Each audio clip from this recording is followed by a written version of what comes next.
کسی بھی موقع پر اپنی نیکیوں پر سیٹسفائی نہیں ہونا ہے کہ میں نے تو حج کر لیا، میں نے عمرے کر لیے، 5 وقت کا نمازی، میں تو زکوٰۃ دینے والا، مجھے کیا ہو سکتا؟ ڈرتے رہنا، ڈرتے رہنا، اللہ سے معافی مانگتے رہنا، اللہ ہی مرتے دم تک تو ہی بچانا ہے مالک، میں کچھ بھی نہیں۔ اچھا، اس میں ان لوگوں کے لیے بھی سبق ہے جو کہتے ہیں یار میں بڑا پکا ہوں، میں دوستوں کے ساتھ بیٹھتا ہوں، وہ حرام کام کرتے ہیں، میں صرف وہ کمپنی دیتا ہوں، باقی میں وہ کام نہیں کرتا، میں نشہ وشا نہیں کرتا، میں جوا نہیں کھیلتا، میں برے کام نہیں کرتا، بس ان کو کمپنی دے رہا ہوتا ہوں، میں تو ان کے پاس جاتا اس لیے ہوں کہ ان کو لے کر آ جاؤں۔ ہم نے کئی لانے والے کو دیکھا جو خود ہی چلے گئے، جن کو یہ اطمینان تھا نا کہ میں پکا ہوں، کوئی پکا نہیں ہے۔ یاد رکھو،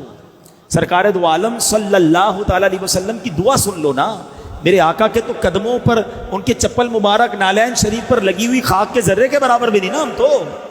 وہ کیا دعا فرماتے ہیں ہماری تعلیم کے لیے؟ یا مقلب القلوب ثبت قلبی علی دین قلب، کہتے ہیں کسی اس چیز کو جو منقلب ہونے والی ہے،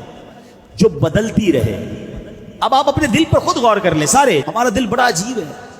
کبھی ایسا خوف خدا طاری ہوتا ہے کہ انسان کی آنکھوں سے آنسو نہیں رک رہے ہوتے، سارے گناہوں سے بندہ پکی توبہ کر لیتا ہے، کہتا اب کرنا ہی کچھ نہیں ہے۔ کبھی اسی دل پر ایسی سخاوت طاری ہوتی ہے کہ جی چاہتا ہے بس سارا مال اللہ کی راہ پہ لٹا دوں، اس کو بھی دے دوں، اس کو بھی دے دوں، مسجد میں بھی دے دوں، غربت غریبوں کی مدد کروں۔ مگر کبھی کبھی اس دل پر ایسی بے شرمی طاری ہوتی ہے، گناہ کی ایسی ضد طاری ہوتی ہے کہ بندہ کہے کچھ بھی ہو جائے میں نے یہ گناہ کرنا ہے۔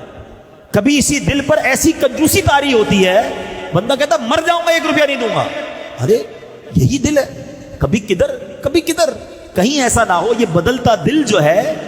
مرنے سے پہلے بدل گیا تو حرام کاموں میں لگ گیا، بے حیائی کے کام میں لگ گیا اور اسی وقت موت آ گئی تو،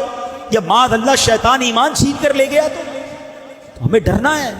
اپنے دل کی سلامتی کے لیے دعا مانگنی ہے۔